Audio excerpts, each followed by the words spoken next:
Very good morning everyone, welcome again to my YouTube channel GK law classes. तो आज आ गए हम आप लोगों के साथ एक नया लेक्चर लेंगे on a new topic that is digital personal data protection act 2023। सो जो भी स्टूडेंट इस टाइम पे जिन्होंने PFRDA का फॉर्म भर दिया या भरने वाले हैं इस साल पर्टिकुलरली लीगल स्ट्रीम के अंदर, so let me tell you उसके अंदर ये एक्ट जो है ये बहुत इंपॉर्टेंट रहेगा, which is popularly known as DPDP act.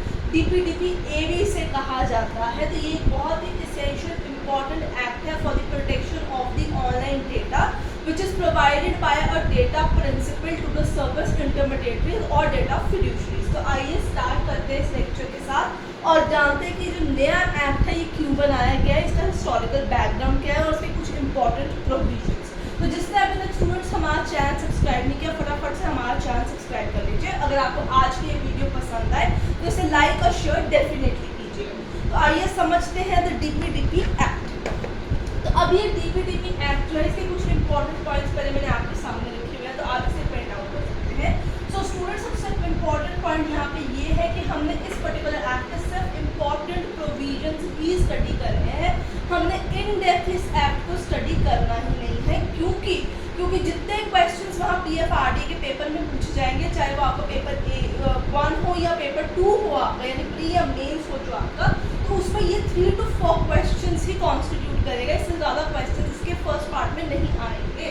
सो सबसे पहले जान लेते हैं कुछ इंपॉर्टेंट इसेंशियल पॉइंट। सबसे पहले इस पर्टिकुलर एक्ट के 44 सेक्शंस टोटल में है, ये पूरे के पूरे भारत में लागू होता है, even to all the non citizens who are working in India if they are service provider providing any kind of data services or application to the data principle in India, तो ये उन पे भी लागू होगा। अब स्टूडेंट जैसे मैं वर्ड यूज कर रही हूँ आपके पास डेटा प्रिंसिपल या सर्विस इंटरमीडिएटरीज, इसका मतलब मैं आगे आपको वीडियो के अंदर फर्दर बताऊंगी। सो स्टूडेंट ये जो main idea of introducing this particular act in order to protect the digital personal data of a person in India, ये ड्राइव किया गया है from the data privacy regulation of the EU माने European Union, जिसका नाम है general data protection regulation. तो ये इंपॉर्टेंट पॉइंट्स है, इसे पेन डाउन कर लीजिए। आइए समझते हैं the objectives, scope and historical background for the introduction of this DPDP act. तो अगर स्टूडेंट्स आपको कोई भी डाउट हो तो आप नीचे कमेंट सेक्शन में मेंशन कर सकते हैं। अगर आप कोई और पर्टिकुलर एक्ट पढ़ना चाहते हैं, आपको लगता है कि वीडियो उसकी अवेलेबल नहीं है बट आपको उसके नोट्स नीडेड है, तो आप हमें कमेंट सेक्शन में बता सकते हैं। अब इन तीनों पॉइंट्स के बाद ये जो EU का पॉइंट है इससे एसेंशियल है, ये आप जो है फिर से जो है बैक करके इसको स्टॉप करके वीडियो को वहाँ से इसका नाम जो है वो पेन डाउन कर सकते हैं। ये बहुत एसेंशियल पॉइंट है, इस पर डेफिनेटली क्वेश्चन पूछा जा सकता है आपको।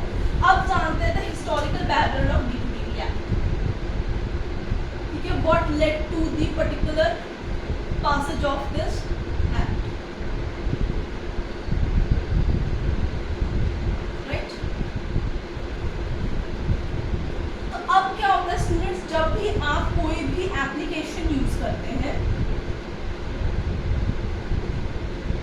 ठीक है, application is being used by you, so whenever you use an application, service intermediaries जो होते हैं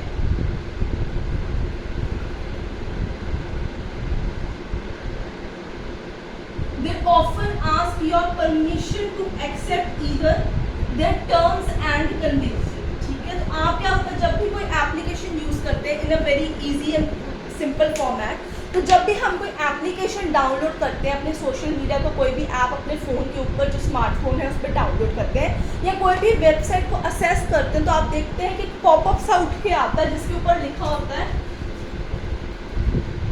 ठीक है, पॉपअप होता है, उसमें आपको लिखा होता है कि क्या आप हमारे टर्म्स एंड कंडीशन को एक्सेप्ट करें कि रिजेक्ट करें।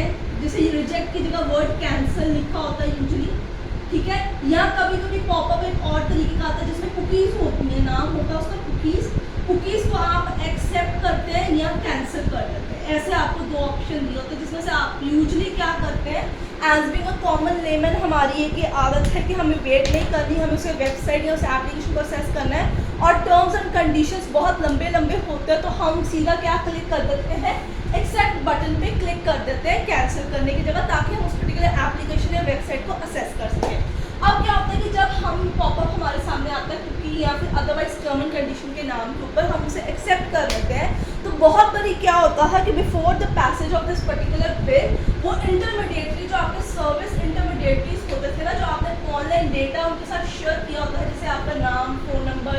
ईमेल आईडी या फिर अगर कोई data regarding your gender otherwise, तो वो उसका मिसयूज कर लेते होते थे। So all the data once accepted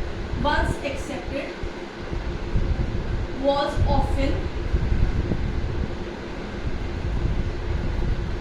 जो आपका मिसयूज होता था, मिसयूज क्या होता था, योर पर्सनल ऑनलाइन डेटा, क्योंकि आप उसे ऑनलाइन फीड करते थे।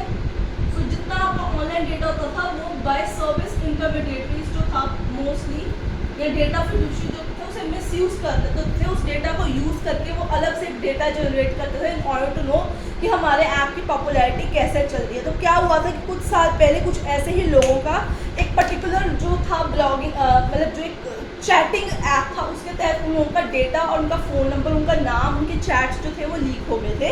And it was that time only जब सरकार को ये चीज़ फेल्ट हुई आफ्टर 2015 कि जो हमें एक ज़रूरत है digital personal data protection app की, जिसके तहत ऑनलाइन जो लोग अपनी एप्लीकेशन वेबसाइट को असेस करते हैं या कोई अगर चैटिंग ग्रुप्स ज्वाइन करते हैं या अदरवाइज कोई भी ऐसे सोशल मीडिया ऐप यूज़ करते हैं, तो उनकी जो इंपॉर्टेंट इन्फॉर्मेशन है जैसे उनका नाम, उनका नंबर, ईमेल आईडी, कैसी कैसी इंफॉर्मेशन होती है, name, your phone number, your email address या प्रेफरेंसेस, ये सारी चीज़ें जो हैं एंड ईटीसी, ये सारी चीज़ें जब भी वो एप्लीकेशन यूज़ करे तो वो प्रोटेक्ट हो सके। तो सरकार को फेल्ट हुआ कि हमें एक एक्ट की ज़रूरत है। तो ये बेसिकली जिस चीज़ के मैं बारे में आपसे बात कर रही हूँ, 2016 के अंदर जो था इसकी जजमेंट आई थी। So it was before 2016 itself. एक चैटिंग ऐप की सारी जो डेटा थी, चैट्स जो थी वो लीक हो गई थी, जिसके बाद केस फाइल हुआ अगेंस्ट दैट कंपनी क्लेमिंग कि ये लोग जो है हमारा ऑनलाइन डेटा जो है मिसयूज़ कर रहे हैं, आगे फर्दर सोशल मीडिया ऐप्स को वो डेटा जो है वो सेल कर रहे हैं, हमारी मर्जी के बगैर वो सब कुछ चीज़ें जो है सेल कर रहे हैं। सो इट वाज फेल्ट कि सरकार को लगा कि हमें एक नए एक्ट की ज़रूरत है, तो देयरफॉर उन लोगों ने एक कमेटी का गठन करने का डिसीजन लिया। अब मैं आप लोगों को बताती हूँ इसमें हुआ कैसे, वो कौन सा केस है उसका नाम भी मैं आप लोगों को बताऊंगी। तो इसके अंदर मैं आप लोगों को बता दूं कि 2016 की जजमेंट आई थी एक, उसका नाम मैं भी आपको बताऊंगी, ठीक है। It was a chatting app case, ठीक है। उसमें बहुत प्रोमिनेंट एक ऐप था, एक एप्लीकेशन थी, उसका डेटा लीक हुआ था। फर्दर वो आगे दूसरे सोशल मीडिया ऐप में जो था उसका जो डेटा था वो शेयर कर दिया गया था, जिसके एवज में केस फाइल किया गया हमारे पास। और उस केस के रिजल्ट में सरकार ने डिसाइड किया कि एक कमेटी का गठन किया जाए। 2018 के अंदर एक कमेटी का गठन किया गया और उस कमेटी का नाम था आप लोगों के लिए BN Shri Krishna committee. Committee का नाम था BN श्री कृष्णा कमेटी। ये बड़ा इंपॉर्टेंट नेम है क्योंकि ये आपसे जरूर पूछा जा सकता है। उन्होंने 2018 के अंदर एक ड्राफ्ट प्रेजेंट किया डिजिटल प्रोटेक्शन डेटा के लिए। उन्होंने एक ड्राफ्ट प्रेजेंट किया जो आगे चल के बेसिस बना ऑफ दिस पर्टिकुलर एक्ट, और फिर सरकार ने जो था पार्लियामेंट के अंदर जो है इस एक्ट को इंट्रोड्यूस कराया और फिर आगे चल के प्रेसिडेंट का असेंट मिल गया इस एक्ट को। President assented this particular act, ठीक है, ऑन August 11, 2023। सो बेसिकली क्या हुआ, एक जजमेंट आई, सरकार को फेल्ट हुआ कि नहीं ये गलत चीज़ हो रही है। अगर इन लोगों ने कोडिंग अपने नहीं इंट्रोड्यूस करके डेटा को प्रोटेक्ट नहीं किया, बेफालतू हमारे जो सिटीजन है उनका डेटा लीक किया, जिससे it is and basically a violation of your right to privacy under article number 21। उसके रिगार्डिंग भी एक केस का यहाँ पे आएगा। सो वो दो केसेस बेसिस बन गए सारी सिचुएशन में, जिसके बाद BN श्री कृष्णा कमेटी का गठन हुआ, जिन्होंने एक ड्राफ्ट डिजिटल प्रोटेक्शन एक्ट जो था उसका एक बिल निकाला, ड्राफ्ट बिल निकाला, सरकार को प्रेजेंट किया, जो आगे चल के बेसिस बन गया digital personal data protection act. And further parliament में पास होने के बाद by the both houses, president of India ने August 11, 2023 को असेंट दे के बिल को एक्ट में कन्वर्ट करा दिया in order to protect all the online digital data which is provided by a person to the service intermediary or to applications or website। तो ये आप लोगों को मैं केस का उसके नाम बता देती हूँ। सबसे पहले इस कमेटी का आपको नाम याद रखना होगा, इस पर डेफिनेटली क्वेश्चंस आएंगे। अब वो दो एक्ट जिसके जिसके बारे में मैं पिछले 5 मिनट से बात कर रही हूँ, तो उस एक्ट का नाम हम देख लेते हैं, उन 2 केसेस का नाम देखते हैं। पहले article number 21 right to privacy का आएगा case, that was justice K S. Puttaswamy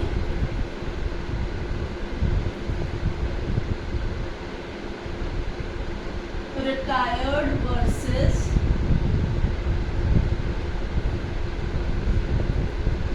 union of India. 2012 का ये केस था। राइट टू प्रिवेसी का मेन पॉइंट था आर्टिकल नंबर 21 के तहत ऑफ इंडियन कॉन्स्टिट्यूशन। तो इसे ही आधार आगे फर्दर केस के अंदर बनाया गया था इन 2016, क्लेमिंग की राइट टू प्रिवेसी हैम्पर हो रहा है by the misuse of our online data. अब वो कौन सा ऐसा केस था जो आगे चल के जिसके कारण वो B.N. श्री कृष्णा कमेटी का गठन किया गया, ये भी इम्पोर्टेंट है। अब सबसे इम्पोर्टेंट वाला आ गया, उसका नाम था Karmanya Singh Sareen and another versus union of India and others. 2016 का यह केस है। उसके बाद कमेटी बनी, उसके बाद एक्ट आया। तो ये दोनों ही आपको केस लॉ जो है इनका नाम याद रखना होगा। जब भी ये एक्ट करेंगे तो ये दोनों केस लॉज का आपके पास होना ही होना चाहिए। मैं आपको इन डिटेल इस केस के इसलिए पॉइंट्स नहीं बता रही क्योंकि एक्ट बहुत लंबा हो जाएगा। सो प्रीवियसली जब तक ये एक्ट की फॉर्मेशन नहीं की गई थी तो हमारे पास जो थे IT एक्ट यानी information technology act of 2000, IT rules of 2011, 2021 जो थे, ये सब चीज़ें हमारे पास अवेलेबल थी। सो आप अर्लियर एक्ट्स भी देख सकते हैं जिसमें information technology act of 2011 rules for IT rules थे हमारे पास। इसी तरीके से IT रूल्स ऑफ 2021 भी हमारे पास अवेलेबल थे before the passage of this particular act. तो आप इस चीज़ को भी यहाँ पे पेन डाउन कर सकते हैं। अब इसके अंदर यूनिक पॉइंट्स कौन से हैं इस एक्ट के?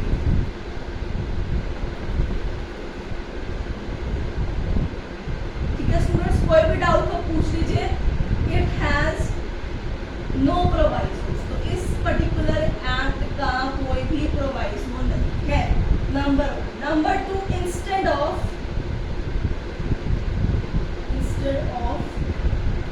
वर्ड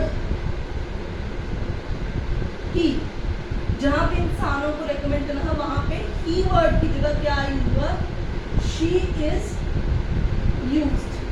सो विमेन की जो भागीदारी है उसको ध्यान में रखते हुए सरकार ने बहुत अच्छा पहलू किया इसके ऊपर।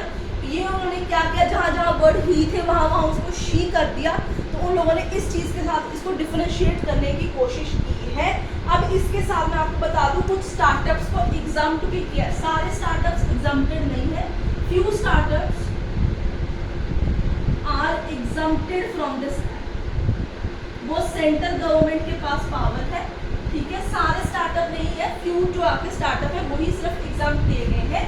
इसके अलावा इंपॉर्टेंट पॉइंट इसके अंदर यहाँ पे ये आता है कि power to make rule central government के पास है।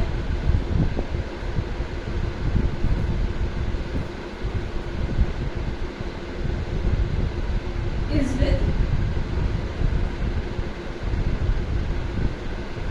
Central government. तो ये एक इंपॉर्टेंट रूल है। अब स्टूडेंट्स ये तो हो गया पार्ट 1 ऑफ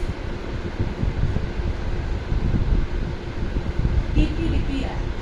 अब हम आपसे मिलेंगे part 2 of this particular act जिसमें हम कुछ इंपॉर्टेंट सेक्शंस जो है डिस्कस करेंगे, कुछ इंपॉर्टेंट पॉइंट्स डिस्कस करेंगे, जिसके साथ आप लोगों का DPDP act for PFRDA exam जो है वो तैयार हो जाएगा। तो स्टूडेंट्स अगर आज की वीडियो पसंद आई तो लाइक शेयर कर दीजिए। जिसका चैनल को सब्सक्राइब नहीं किया फटाफट से चैनल को सब्सक्राइब कर लीजिए। और हाँ, अगर किसी को कोई भी डाउट है, कोई भी क्वेश्चन, कोई भी क्वेरी है तो कमेंट सेक्शन में डेफिनेटली मेंशन कीजिएगा। I am happy to answer those. So I will see you next with part 2 of this DPDP act.